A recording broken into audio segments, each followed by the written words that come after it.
Today I want to give a lecture on the anatomy of singing. So this is the outline of things that I think we can kind of cover. But once the lecture starts, it's going to be more organic. It's going to go all over the place. So this is a screenshot from a book. I think the book is called Anatomy of Voice, The Anatomy of Voice. So whenever you read books about voice production, the common theme, first and foremost, is that how voices are made is largely a mystery. Like, we don't really know. Like, we can see the muscle fibers, but we don't really know the cartilage, the muscles, and how things work together. They're just so intricate. I mean, this entire thing, like I'm trying to annotate, this entire thing is like 1 inch long. Like, it's gonna make, like, some people can make multiple octaves, like 4 or 5 octaves of sound. If you think violin is accurate and precise, look at your vocal folds. The vocal folds are amazing. So this diagram is great because instead of showing where the muscles are, it shows what they do, which direction they pull.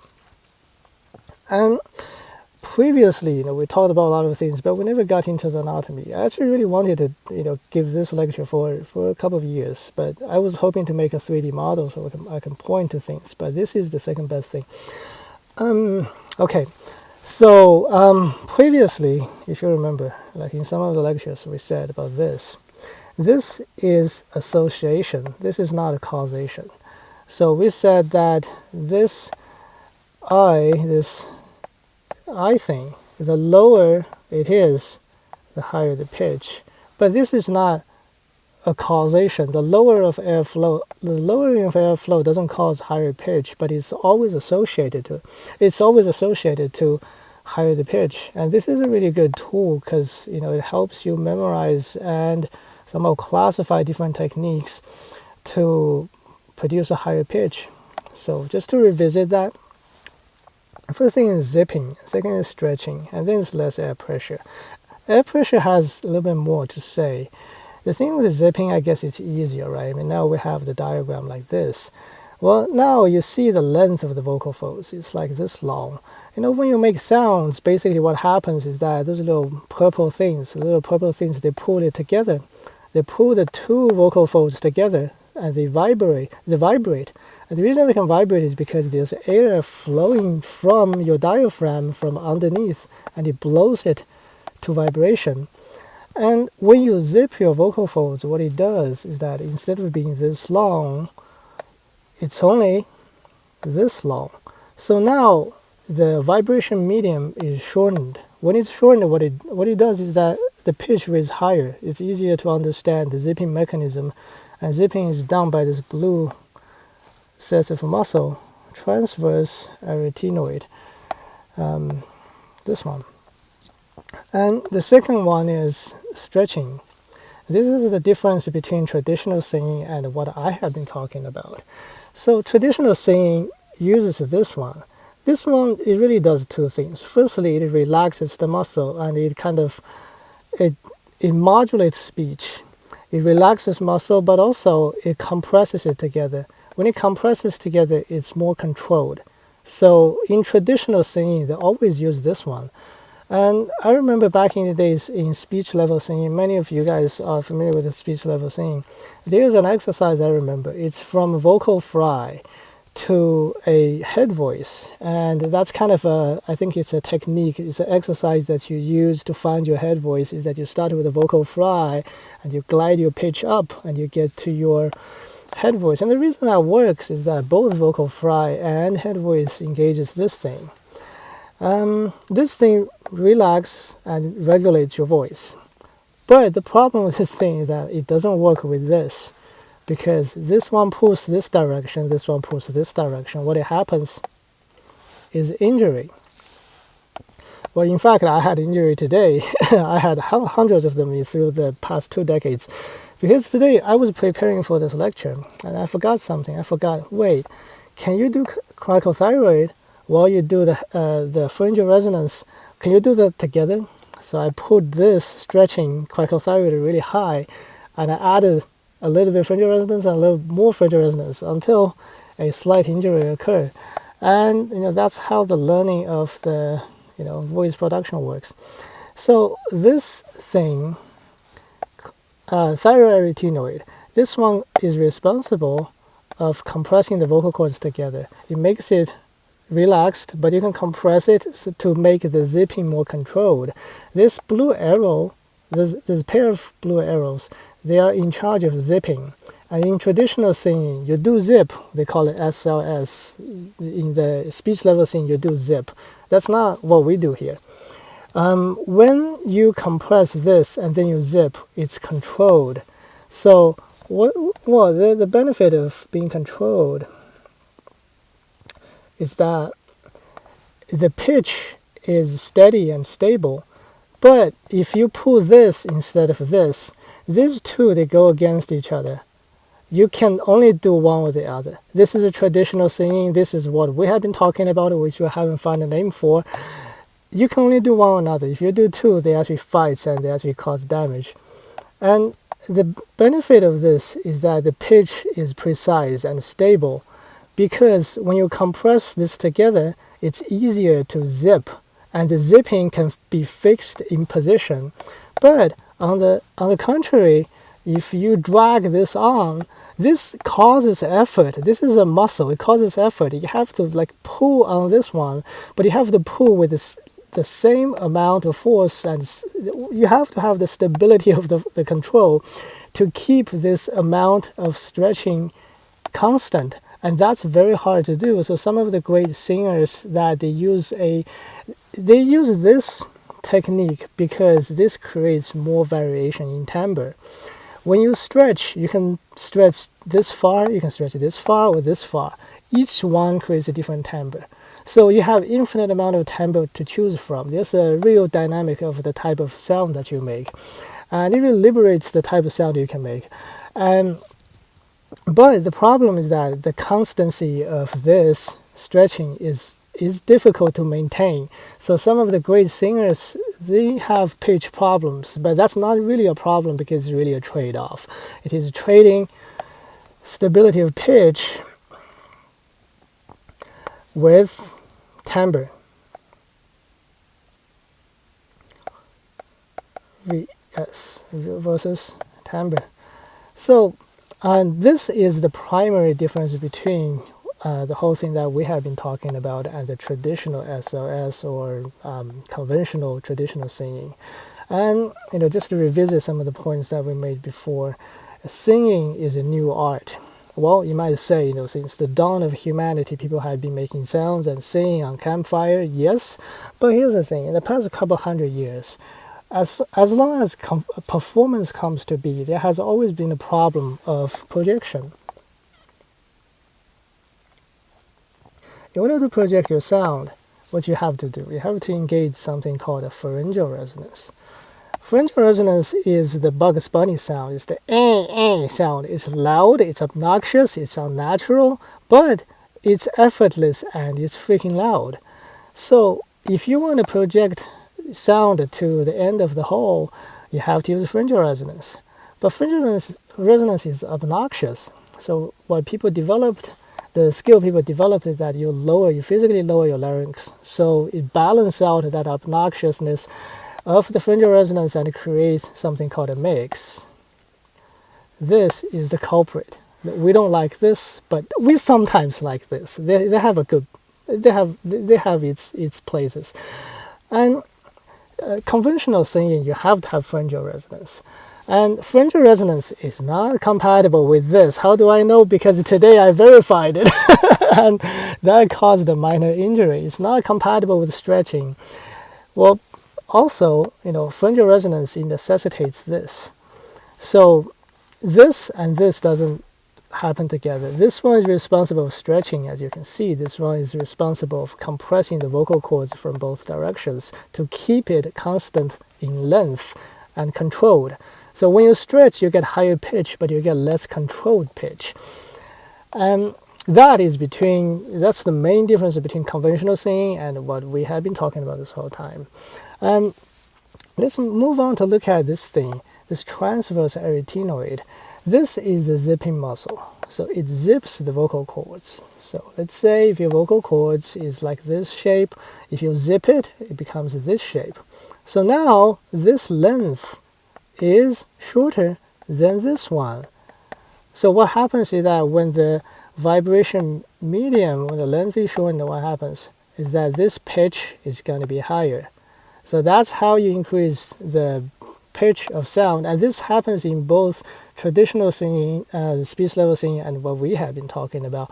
The only difference is when you zip, do you compress or do you stretch? And they used to say, well, here's the thing. This cricothyroid muscle is the enemy of every other singing school. Like everybody say you can't stretch. In fact, I mean, I've heard people say, I've heard of people say, oh, the done is thing. Some people say you have to sing with an open throat, or whatever that means. Some people say you can't sing with the throat. How do you sing without the throat? Like, how do you sing without the throat? That's called burping. So you have to use your throat. It depends on how you use your throat. And what they try to say is that you can't stretch because stretch damages your voice. But here's the thing. Stretch doesn't damage your voice unless you stretch while compress. And they would say compress, don't stretch. But I would say stretch, don't compress. And for good reasons. There are times that you need to compress. For instance, you need to sing a artistic head voice or a mixed voice. There are places for that.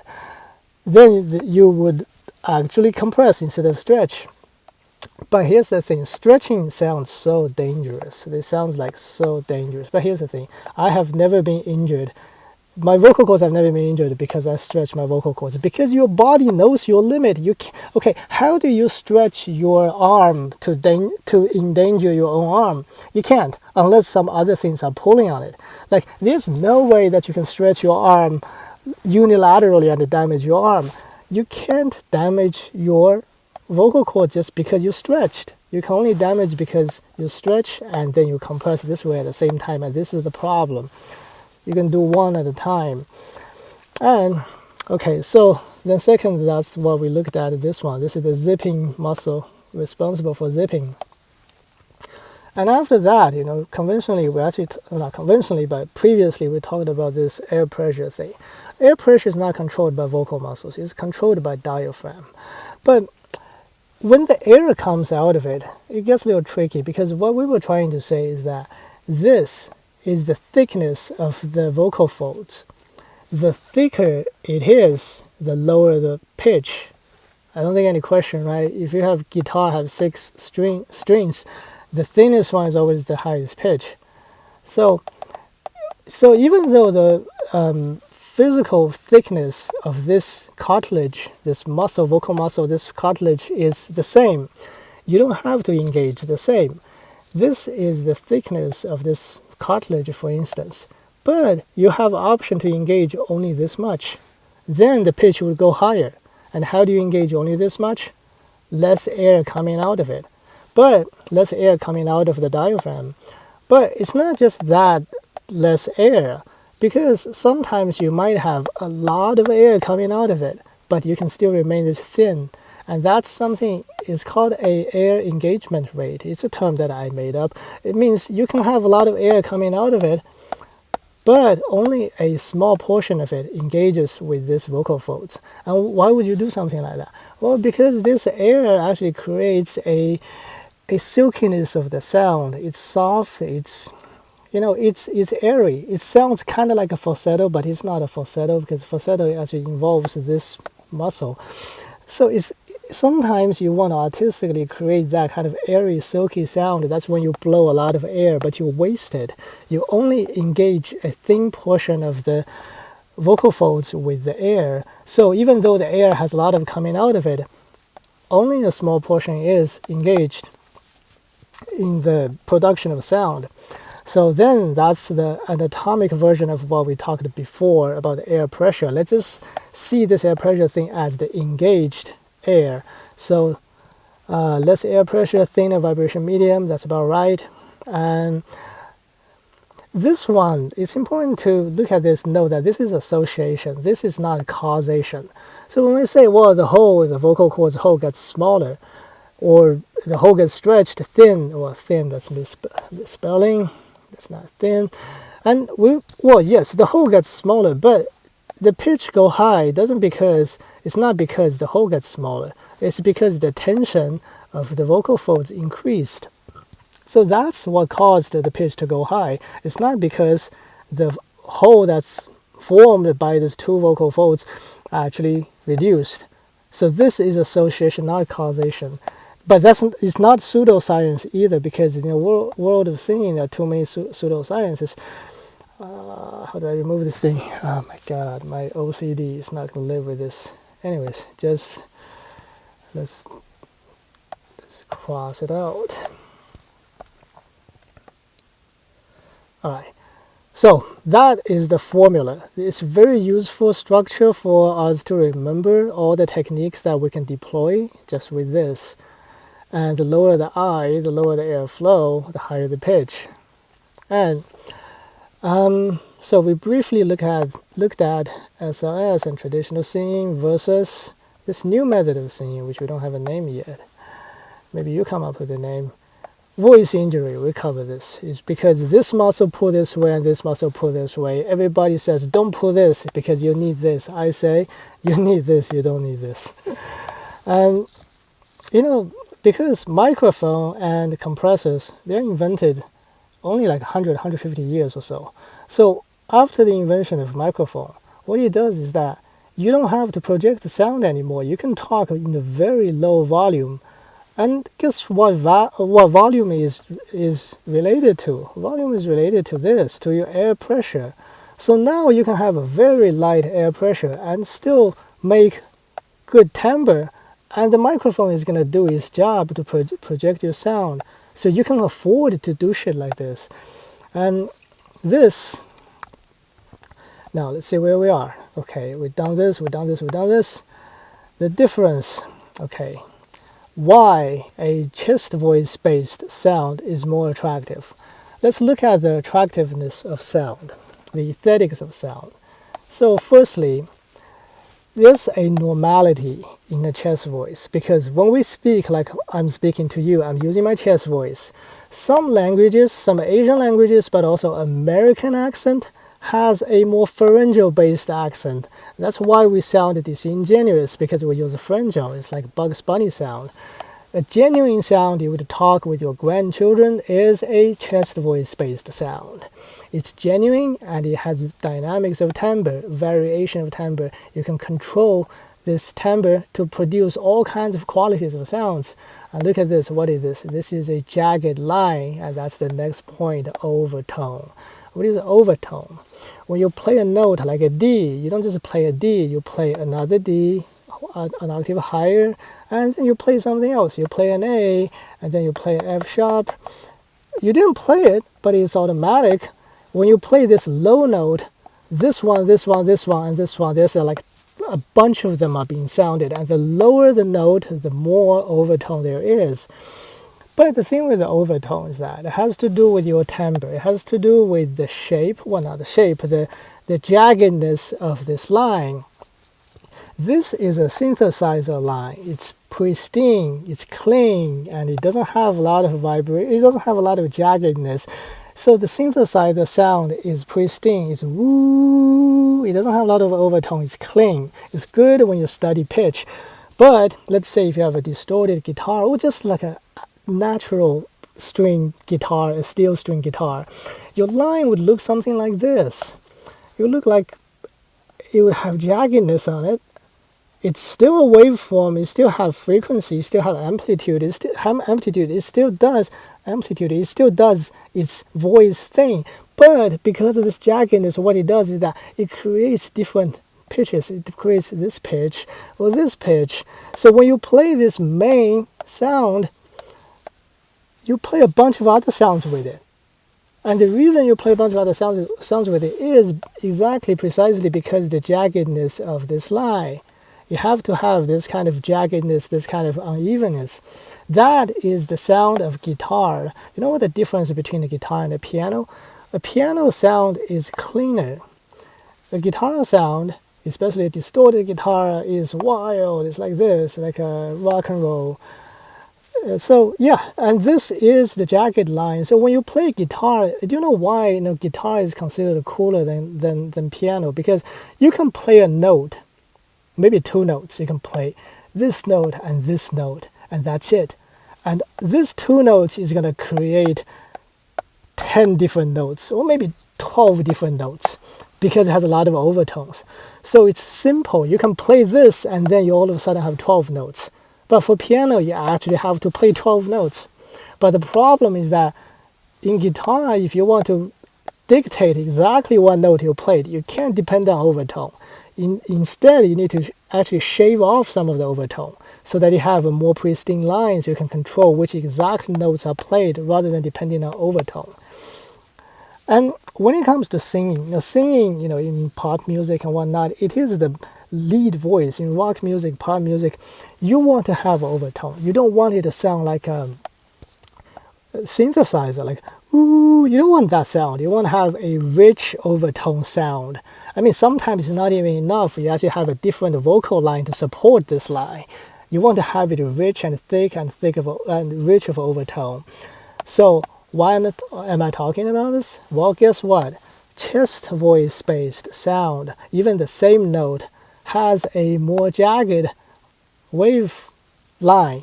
So it has more overtone and is richer. So now this is the aesthetic of singing voice. Why do you sing like in this way of singing, the new method of singing, rather than this and this? Because this is too clean. Well, this one, they try to do something else. They try to use mixed voice. Mixed voice is rich, but it's not as rich as a groggy, cracky, fucking rock and roll sound. Well, it doesn't have to be, but you have an option because you have a dynamic of timbre. Not dynamic of volume, but dynamic of timbre. You have richness in overtone and you can control it. Because we have three elements you can move about. Three elements you can play with. Now, okay, so this is the aesthetic of voice. A chest voice based sound is more genuine. And sometimes I would add another one. I would say there is a genuine struggle in a high note in chest voice. And that struggle is like watching a movie, the Avengers going against the Thanos guy. And you want to watch it. You don't want to watch a movie that there's no struggle. You want to watch the hero struggle. So sometimes there is artistry, like in the Winter Olympics, you want to see people figure skate, but you want to see people do challenging moves. You don't want to see someone just skate. So there could be a fourth one. But, even just the three, the normality, speech-like. Actually, this is the philosophy from speech level singing. That's why they call it that way. But here's the thing. If you sing chest voice based, it's more speech-like than SLS. Dynamic of timbre, you have so much control. Do you know how much voice JChell can produce? I don't know, maybe 40? Well, guess what? Because there are so many things you can do when you pull on this cricothyroid muscle rather than depending on this thyroid arytenoid. Now, and overtone is a pretty major one. Now you want to make your voice sound like a guitar instead of a piano. However much I like piano, that's overtone and timbre that we just covered. Now, let's move down to lack of pharyngeal.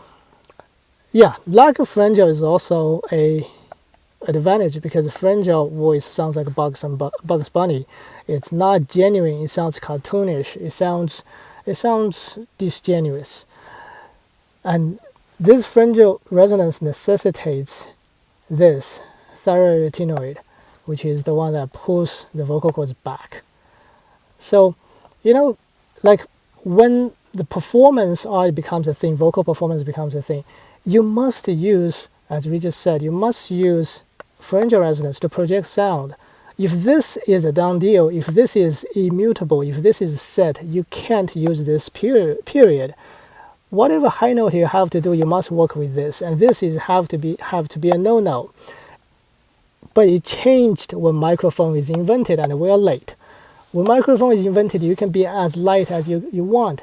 You can stretch on this. You don't need to project sound. You don't need the pharyngeal resonance. And most of all, you can afford less air pressure and still produce a volume. And other than that, we had compressor. After compressor, oh Jesus, all hell breaks loose. Now not only we can sing light, we can sing uneven volume, we can sing with uneven airflow, and that's what we do all the time. We control the airflow. Because of compressor, we don't really notice there's a large change of volume. And all the JChao music, they have very heavy compressor used. Guess what? Some people don't like it because you don't know it's necessitated because your air pressure is an active part of pitch making. And you move this air pressure, which changes volume all the time. But because we have compressor, we don't have to regard that as a problem. Now let's look at the next point. What's this? Okay, this is a vocal cord closure. Some people ask, like, how do you warm up? Well, I don't warm up, and I don't think some other people warm up either. I remember when I was in middle school, I think I read or watched something, like somebody say that JChao didn't warm up. I mean, at that time it sounds like a superhuman just developed that way, but then I realized that now I know you don't need to warm up. But if you have to warm up, the only thing that you need to do is concerning vocal cord closure. What is vocal cord closure? Well, this two-part vocal cord, it closes and it opens. It vibrates, it closes and open, and the air is what allows it to be vibrating. So, but you do need a muscle to keep this, to have the vocal cords fully closed. If you don't have it, then the vocal cords are going to be half closed. Half closed is going to be a falsetto. So the only kind of voice warm-up actually necessary when you sing like this instead of this is something to do with vocal cord closure, is this purple arrow, lateral cricoarytenoid. So this muscle is against the red one. The red one is, this one keeps it closed, the red one keeps it open. Why do you need to keep it open? Well, because sometimes you do want to sing falsetto. So this one keeps vocal cord closure, and the other one, this one, keeps vocal cord open when you don't want it fully closed. If it doesn't fully close, this and this would vibrate, but it would only come near, but it doesn't fully close, and that's what falsetto sound like. Falsetto, not head voice. All right, let's continue to, what's that? When airflow is low. Oh, okay. So when airflow is low, this is when vocal cord closure becomes important. Because when you have more air coming out of it, it's easier for the vocal cords to close. It's like blowing on a piece of paper. The more air it is, the more it like fluctuates in the wind. But if you have very little amount of air, this doesn't tend to vibrate. So you actually need to use this muscle, this lateral cricoarytenoid muscle, to help it, to facilitate vocal cord closure. You can do exercise. This is the only type of exercise you actually need. It's about vocal cord closure. It's lip roll, tongue roll, and a bunch of things I don't know the name for. And now, here's the thing. Look at this. This is like a crico something. This is a crico something. Well, they actually have something to do with each other, because not only you can actually gain some control of vocal cord closure with this, not this. When the air that come out of it is low, you can have some awareness and control over this. But this also helps with vocal cord closure. When you pull on this, it actually helps vocal cord closure too. So when the airflow is low, you can use the lateral cricoarytenoid or cricothyroid assistance from cricothyroid. That's how you keep the vocal cords closed.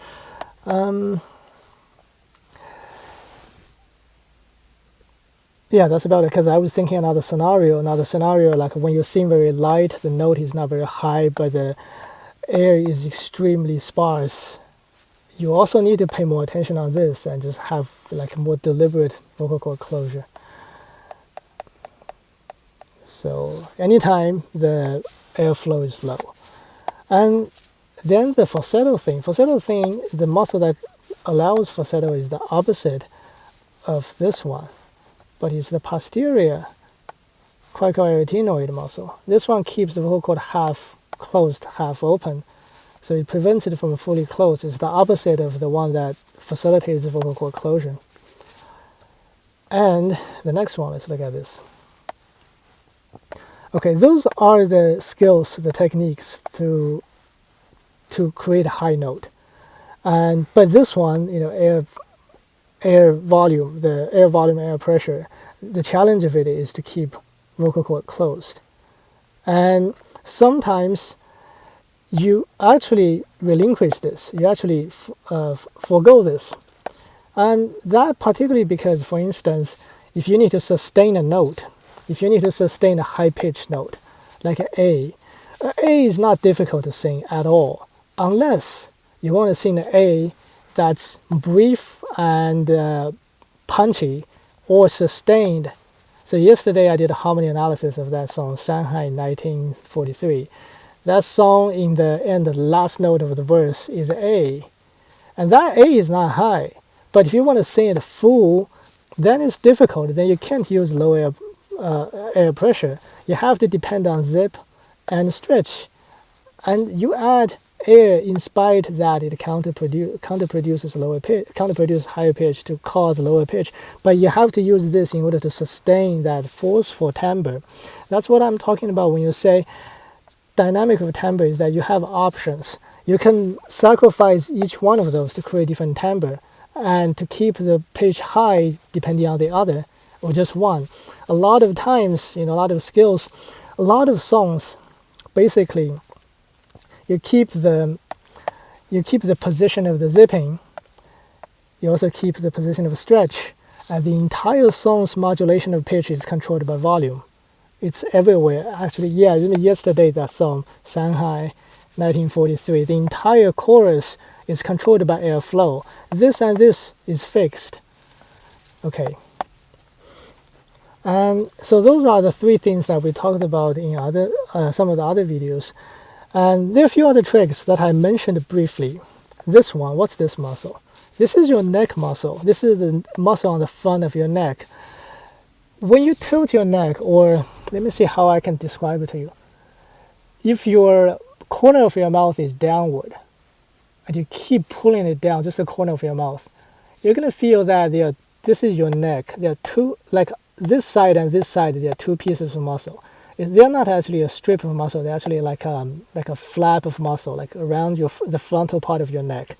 This is this. What does this do? Well, this is not intrinsic, this is extrinsic muscle. It's not technically a vocal muscle, but it helps. Because it helps this. It helps the cricothyroid.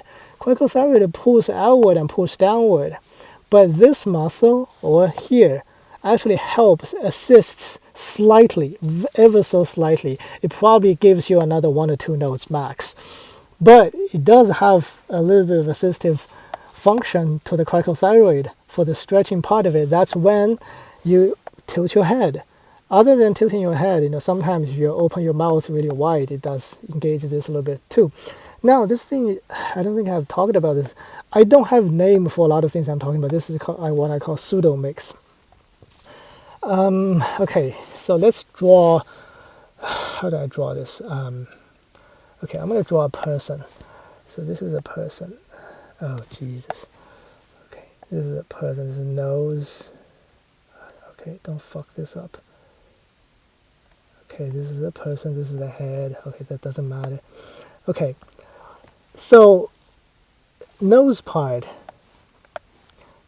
This is the head voice resonance. Well, it's not actually head, even though sometimes you feel vibration around here. But those are kind of the remnants, the kind of like peripheral resonance rather than primary. Your nasal cavity is open. That's where the resonant chamber comes to be. It's like the guitar box. And this is the mouth resonance or chest voice. Well, sometimes you do feel vibration in your chest, but the vibration is actually mainly in the mouth point. Now, this looks like what? It actually looks like this. Okay. Well, let's draw it here. It kind of looks like this. It's like a dolphin fetus. But this is your mouth chest voice chamber, resonant chamber. This is your nose or nasal head voice chamber. They don't usually link together, right? I mean, most people have something called a break. Well, break is not a thing because break is only a thing when you use head voice, and head voice is only a thing when you use this thing, when you pull this muscle. But we pull this muscle, so we don't pull this muscle. So break is never a thing for us. We don't have breaks. Like they have breaks because they don't stretch the muscles. When you use that other muscle, that muscle here, this is when break becomes a thing, because that's when head voice becomes a thing. So conventionally, people realize, oh, okay, I have to use something called a pharyngeal resonance. So when I sing high, I use a head resonance here. But I can also mix this one with this one so that it's thicker, because this is too thin. So if I can mix with the chest, then it's thicker. So that's a mixed voice. And how they mix this is that they mix through a pharyngeal resonance. They produce that Bugs Bunny sound, and they lower the larynx physically. So that Bugs Bunny sound becomes neutralized into a full opera sound. And that is how mixed voice is produced. But what's a pseudo mix? What's a fake mix? Well, first of all, fake mix is only used when you have to get on that one or two notes. If you want to sing a sustained C5 or C sharp 5, Jesus Christ, sustained, not just like a brief note, but sustained this or sustained. Well, C5 is okay. C sharp 5 is really difficult if it's sustained, especially if you want to sing a full C sharp 5 and sustained. That's when the fake mixed voice comes to be.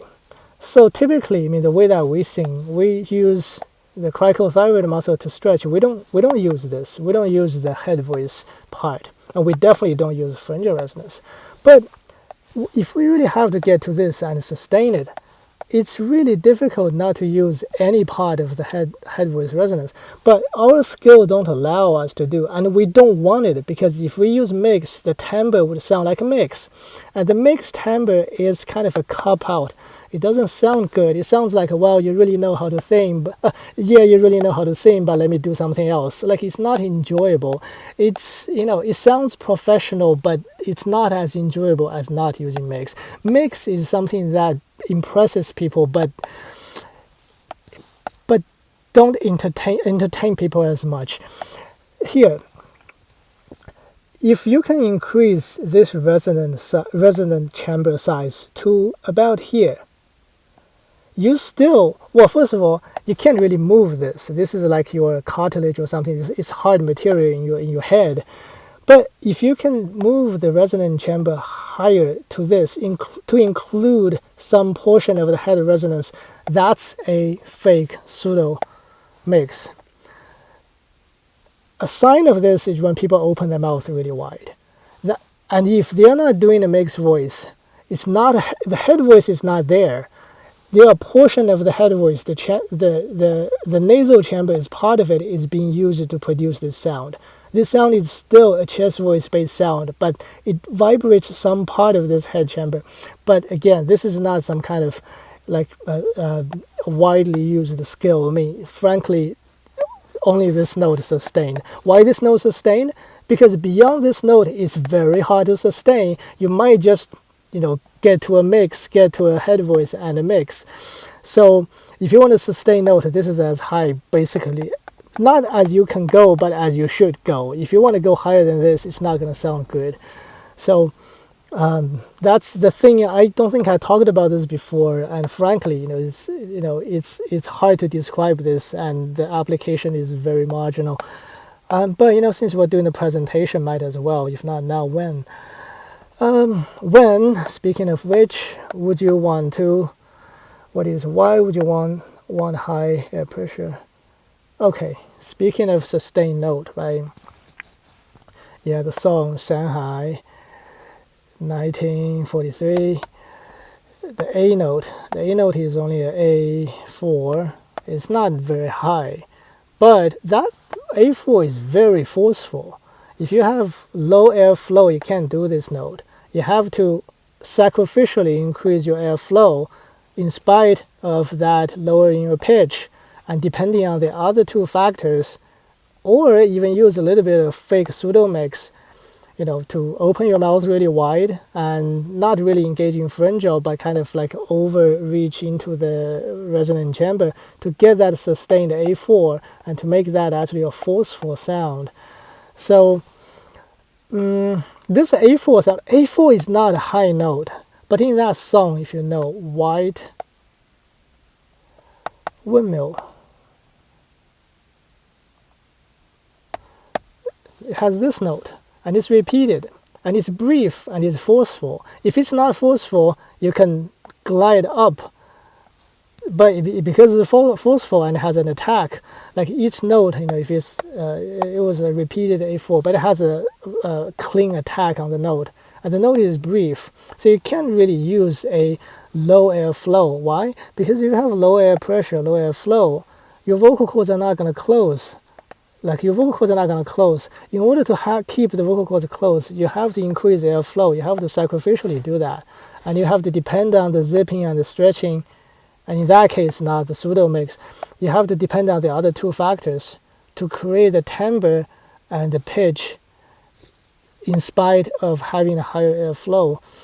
So that's kind of the trade-offs. That's kind of everything that we got to cover. Is there anything else? Let me think for a second. Oh, geez.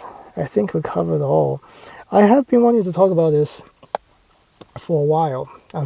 And frankly, we're going to be talking about this again. Because if I think about something, because there are a lot of combinations of sound that actually based on which muscle that you pull. And without a graphic diagram, it's kind of hard to explain those things.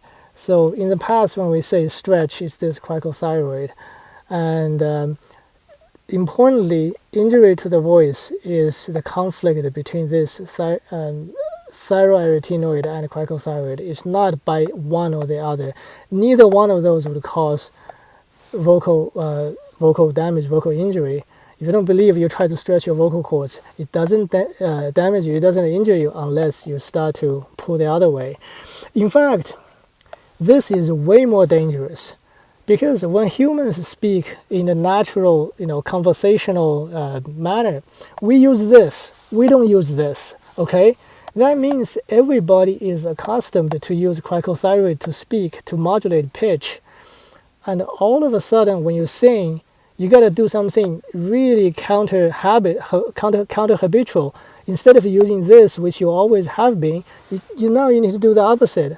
And if you accidentally slip into your habit, now you cause voice injury. And that is why people do warm-ups, is to overcome the habit of this and get accustomed to this temporarily. That's what warm-up is, other than vocal cord closure. But if you just depend on this as if you would speak, there's so much advantage. And you don't ever need to get into this unless it's an artistic choice. For instance, if you need to get into head voice, for artistic reason, then you would use this thyroarytenoid. Speech level singing has always treated tension as an afterthought, as a stylistic choice. As long as you can sing high with this, which induces a head voice, if you mix that with a pharyngeal, you get a mixed voice. If you have that mixed voice, you can add tension as stylistic choice. But in our case, this is not stylistic. This is an integral part of pitch making. Other than that, we actually treat this as stylistic, because in the song, you're not going to have a lot of head voice. If you're going to have head voice doesn't have a lot of timbre. Head voice have about 4 different timbres. It's a combination between head voice and falsetto. You can actually stack on this. You can have head voice and a falsetto. You can stack this way, or just flip them around and have falsetto on the upper resonance and have head voice lower. But you don't have a lot of timbre variation for head voice. Therefore, this is easy. If you find your head voice, this is easy. You can't sing head voice in so many different ways. Well, you can't even mix in so many different ways. Every trained singer sounds the same. Okay, I say that again. Every trained singer sounds the same. because you don't have a lot of variation for head voice, you don't have a lot of variation for mixed voice. Variation comes in when you add tension, when you add the jaggedness of the wave shape, the wave form, that's when the overtone comes in, and that's when the timbre variation comes in. Oh, geez. So, yeah, that's kind of overall of like everything that we discussed, but in the pictograph. Let's see, any muscle that we didn't cover. I think we covered all of them. Okay, I don't know how long has it been. I hope it's within 30 minutes. And that is the conclusion of this lecture on the anatomy of singing, of the voice muscles. Okay.